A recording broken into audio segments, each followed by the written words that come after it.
Martin here with more property top tips. Make sure you like this video, make sure that you subscribe to the channel and dance around other bits of Martin Roberts property tidbits to get lots of advice and inspiration from the world of property and DIY. So what am I talking about in this particular video? It's how to find and then work with a contractor. That's a builder, somebody who's going to do work on your behalf, and that could be small scale, just doing a bit of painting perhaps, or putting up some shelves, or building in some units or cupboards for you, to big jobs, maybe building an extension or doing your garden. The principles are the same throughout, so it's really important and can save you a lot of money and a lot of heartache to get this one right, and to make sure that you get yourself aligned with somebody who's reliable, fair and good value for money. And that doesn't necessarily mean they're the cheapest out there, because one of the pitfalls is going with the cheapest option when in fact what that person has done is just quoted you a base price, and they will then add on lots of extras, so by the end of it you'll end up paying a lot more than if you'd gone with somebody who gave you a fixed price in the first place. But we will come to fixed prices in a moment. Now let's look at number one, the number one tip when it comes to finding and working with contractors. Number one is go on recommendation. There's nothing quite like having personal recommendation for a builder or a contractor from somebody who's actually worked alongside them and has actually had a good experience. A lot of the best builders and contractors actually never advertise for work. They just go on mouth to mouth recommendations. So ask around your friends, ask around your colleagues, and hopefully they'll be truthful about people they've worked with who've done a good job, and then get hold of those people.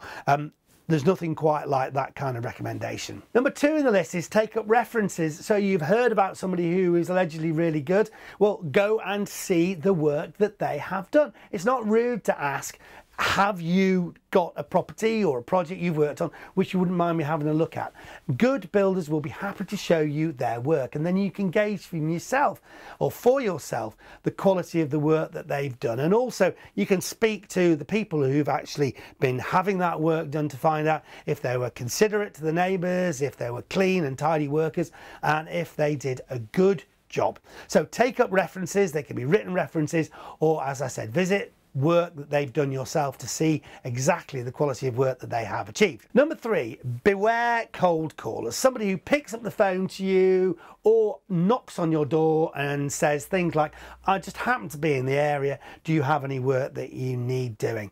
I'm not saying that everybody who does this kind of approach is bad, and in fact, if somebody comes to you like that, if you follow all the other processes of due diligence and check them out, ask for references, get quotes, get contracts, all that kind of thing, then it can be that that could turn out all right. But in general, if somebody is cold calling, they haven't got a lot of work, and they probably haven't got a lot of work because they're rubbish.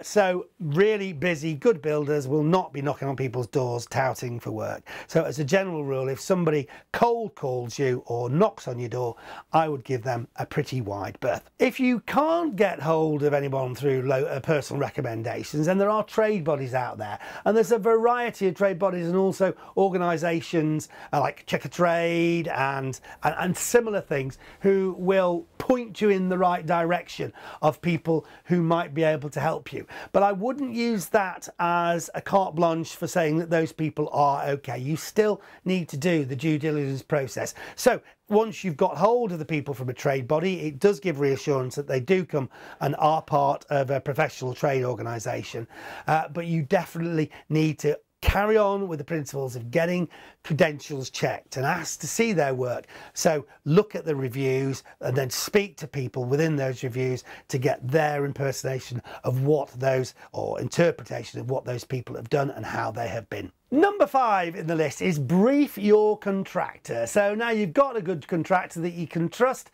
or at least you hope you can. They need to know exactly what you want them to do. And it's really important that there's no misunderstandings. And you might think you've described exactly what you want. They may hear a different thing. So it's important to write it down. Exactly what do you want to achieve? Write it down on a piece of paper, draw it out. It doesn't have to be complicated. It doesn't have to be typed out.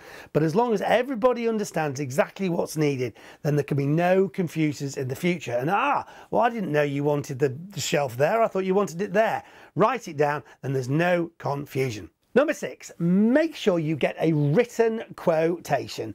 Now, it's all right, the contractor saying it'll be such and such and such and such. Time will pass and those numbers will be forgotten. So you've got to have it written down. You need a written quotation clearly stating what works will be done, in what time scale and for what cost. And also listing any additional extras that might be incurred. So at least you know. So if there might be things that might occur that the builder cannot know at the start of the project, there needs to be a contingency in there. So for instance, I'm going to replace the windows and it's going to cost 10,000 quid. However, if I find that wood around the windows is rotten, then it might be another 2,000 quid to replace all the wood. I mean, you get the kind of idea. Make sure that it's all in the contract so that when it comes to the payment, there's no squabbles, because you really don't want to be in a situation where you're arguing with the builder about what they said they would do or they wouldn't do and how much it was going to cost. Number 7 on the list, if possible,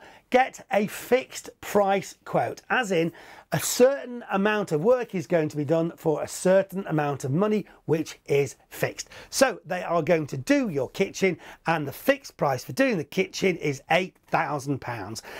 There will always be contingencies that will be in that fixed price, such as, you know, if we find there is dry rot, we will have to charge extra for that. But don't let those variations be too variable, because the whole point of a fixed contract is you know exactly what you want. The alternative to that is doing on a day basis, and they will say, well, depending on the number of days, my day rate is 175 quid a day, and if it takes us 10 days, it's going to cost 1,750, whatever it might be. Fixed price contracts generally by and large get done quicker, but on the other hand they can turn out to be more expensive because they've had to factor in contingency in that fixed price. But at least you know what you're going to pay in the worst case scenario. Number 8, earlier on I talked about seeing if those tradespeople were part of a trade organisation, and that has lots of benefits. Not only does it generally mean that they're adhering to certain standards, but also that trade association is somebody who you can go to in the case of any disputes, and you can say, I employed somebody from your trade organisation and they have not done the job as I expected. And as long as you're fair and reasonable, then you will find you might get support from that trade organisation. And just the fact that you will go to the trade association might be enough to bring the builder back into line with your way of thinking. But when you are shown trade association credentials, make sure that that trade association membership is still current and valid. Number 9, bit more of a practical thing, but it's something you need to ask for. Make sure that your builder or contractor has public liability insurance. So if they, for instance, cause any problems to your house or a neighbouring property or people, even worse, then they have the necessary insurance to cover that eventuality. So irrespective of their own financial situation, you know that you've got an insurance company who will pay for any claims that may occur as a result of work they are doing. So ask to see an insurance policy to make sure that they have that public liability and negligent work insurance. And finally, number 10, when it comes to working with tradespeople, ask at the early stages if their work comes with any guarantees or warranties.